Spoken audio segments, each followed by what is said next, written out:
kasih teman-teman, masih bertemu kembali bersama saya Rudi Atma MM, dosen Prodi Manajemen di Universitas Dharma Indonesia. Pada sesi kali ini saya ingin sharing terkait mata kuliah PPKN untuk pertemuan ke-13, di mana hasil dari diskusi kita sebelumnya di kelas akan saya singgung sedikit di video learning pada kesempatan kali ini. Baik, untuk mempersingkat waktu, saya akan sharing session terkait bahan yang akan kita bahas bareng-bareng.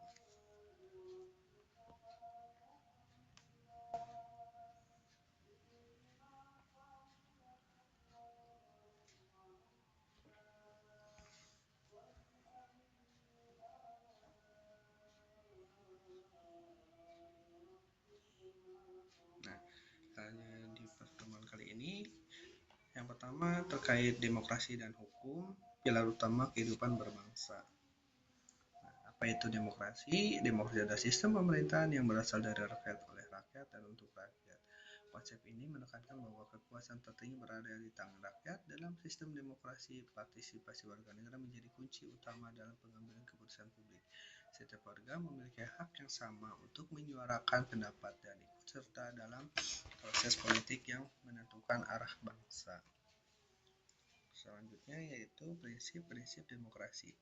Kedaulatan rakyat merupakan fondasi utama demokrasi, di mana kekuasaan tertinggi berada di tangan rakyat. Setiap warga negara memiliki kebebasan berpendapat dan berserikat untuk menyuarakan aspirasi mereka. Selanjutnya, pemilu yang bebas dan adil menjadi mekanisme penting dalam demokrasi. Pemerintahan yang transparan dan akuntabel memastikan kepercayaan rakyat terjaga serta mencegah penyalahgunaan kekuasaan. Selanjutnya, apa itu hukum? Hukum adalah seperangkat aturan yang mengatur tingkah laku masyarakat dalam kehidupan bernegara. Hukum berfungsi sebagai pedoman untuk menjaga ketertiban sosial dan mewujudkan keadilan bagi seluruh warga negara. Terdapat beberapa jenis hukum utama yang berlaku di Indonesia. Hukum pidana mengatur tentang kehidupan, tentang kejahatan dan sanksinya. Selanjutnya, hukum perdata yaitu mengatur hubungan antara individu, dan hukum tata negara mengatur struktur pemerintahan. Selanjutnya yaitu jenis-jenis hukum. Hukum pidana dan perdata. Hukum pidana mengatur kejahatan dan hukumannya untuk melindungi masyarakat.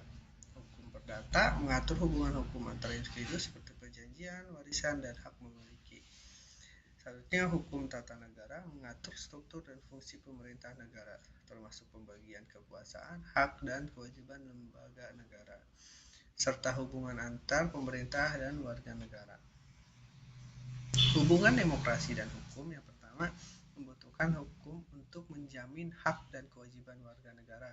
Tanpa hukum yang kuat, demokrasi tidak dapat berjalan dengan baik karena tidak ada perlindungan terhadap hak fundamental rakyatnya. Selanjutnya, konstitusi sebagai hukum dasar demokrasi menjadi landasan utama penyelenggara negara. Konstitusi mengatur pembagian kekuasaan hak warga negara dan batasan kewenangan pemerintah dalam sistem demokrasi.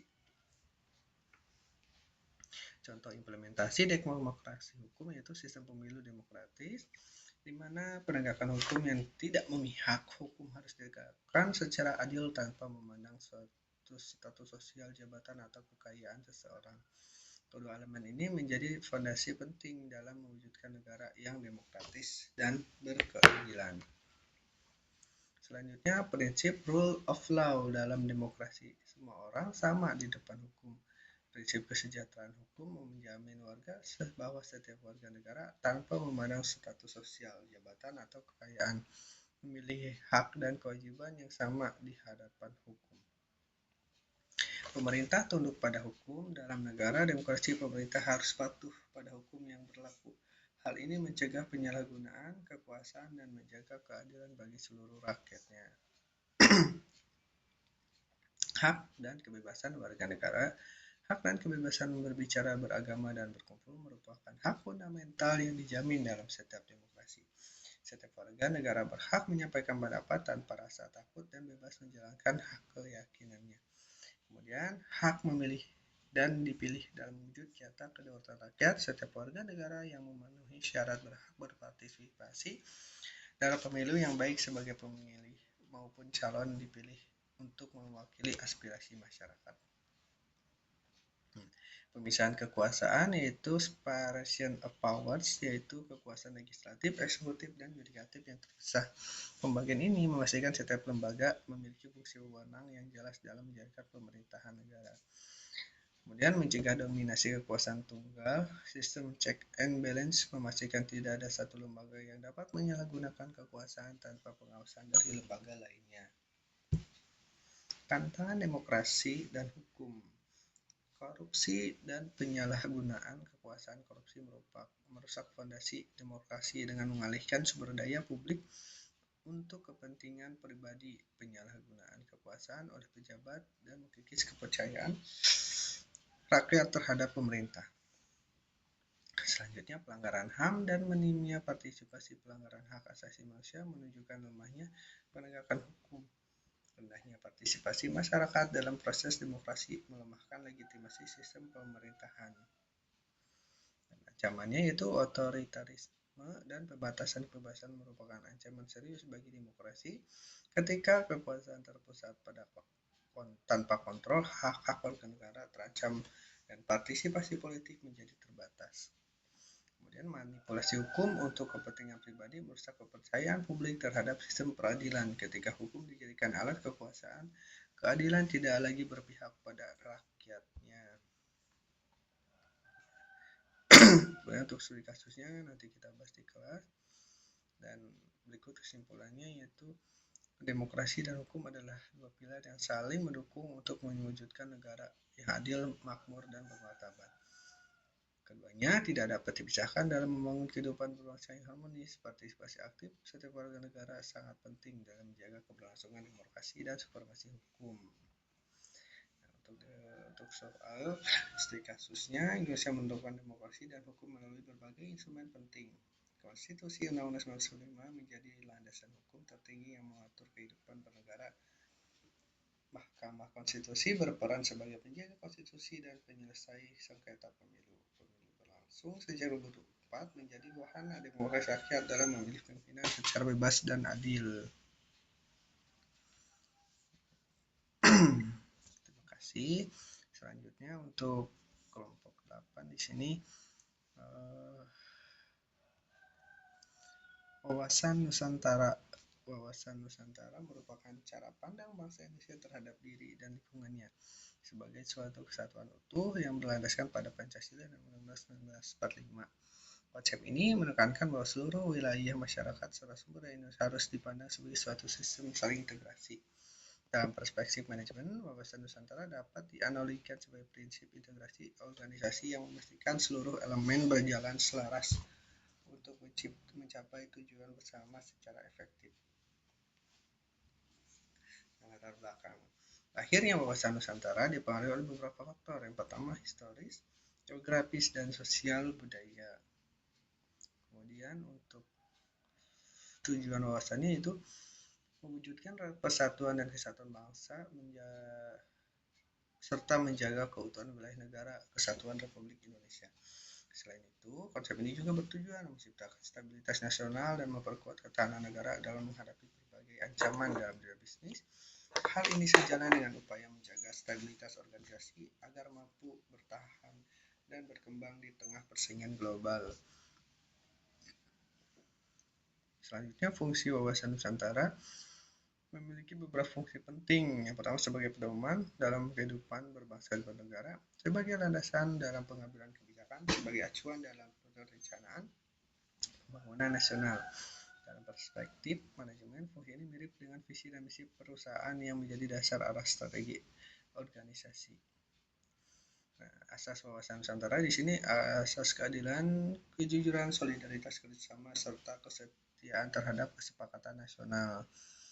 Nah, nilai ini sangat penting dalam membangun teamwork yang solid, kepemimpinan yang efektif, serta budaya organisasi yang sehat dalam dunia manajemen. Unsurnya yaitu wawasan Nusantara terdiri dari wadah, isi, dan tata laku. Kemudian dalam manajemen, ketiga unsur ini dapat dianalogikan sebagai struktur organisasi, tujuan perusahaan, dan budaya kerja. Implementasi di bidang ekonomi dan politik.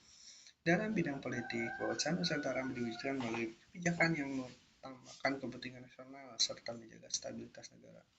Sebenarnya itu, dalam bidang ekonomi, penerapannya terlihat dari upaya pemerataan pembangunan dan distribusi sumber daya agar tidak terjadi kesenjangan antar daerah bagi mahasiswa manajemen. Hal ini berkaitan dengan strategi distribusi dan pengelolaan sumber daya secara merata dan berkelanjutan.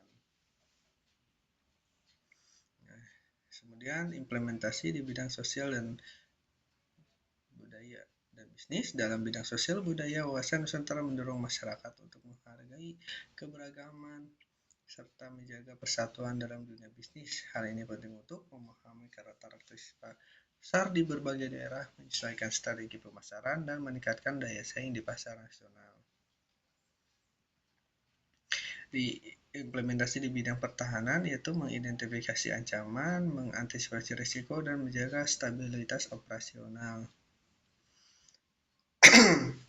Dalam penerapan kehidupan dan bisnis, wawasan Nusantara dapat dilihat dalam kehidupan sehari-hari maupun dunia bisnis seperti menghargai perbedaan suku, agama, dan budaya, menjaga persatuan dan tidak menyebarkan hoaks, menggunakan dan mendukung produk dalam negeri, mengembangkan usaha lokal secara merata. Hal ini menunjukkan bahwa nilai wawasan Nusantara dapat diterapkan secara nyata dalam berbagai aspek kehidupan.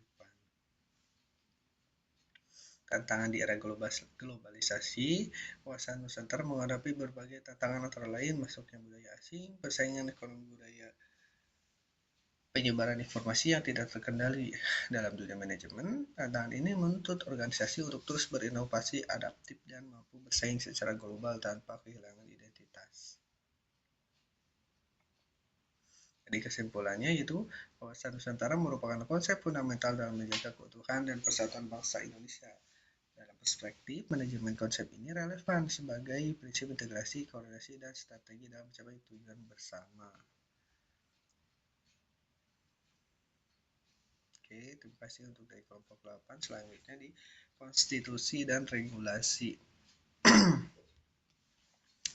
Memahami konstitusi dan regulasi di Indonesia seperti melihat fondasi dan struktur bangunan yang sebuah negara. Konstitusi adalah fondasi dasarnya, sementara regulasi ada dinding dan atap yang memastikan bangunan tersebut berfungsi dengan baik. Nah, apa sih konstitusi? Nah, konstitusi itu adalah hukum dasar tertinggi dalam suatu negara, pedoman dalam penyelenggaraan pemerintah, dasar pembentukan peraturan perundang-undangan, menjamin hak dan kewajiban warga negara. Di Indonesia, konstitusi utama adalah Undang-Undang Negara Republik Indonesia tahun 1945. Fungsinya yaitu membatasi kekuasaan pemerintah, mengatur hubungan antar lembaga negara, menjamin hak asasi manusia, menjadi dasar hukum nasional, menjaga stabilitas negara, menjadi pedoman kehidupan berbangsa dan bernegara. Tujuannya yaitu menciptakan pemerintah yang tertib, menjamin keadilan bagi masyarakat, melindungi hak warga negara, dan menjaga persatuan dan kesatuan bangsa.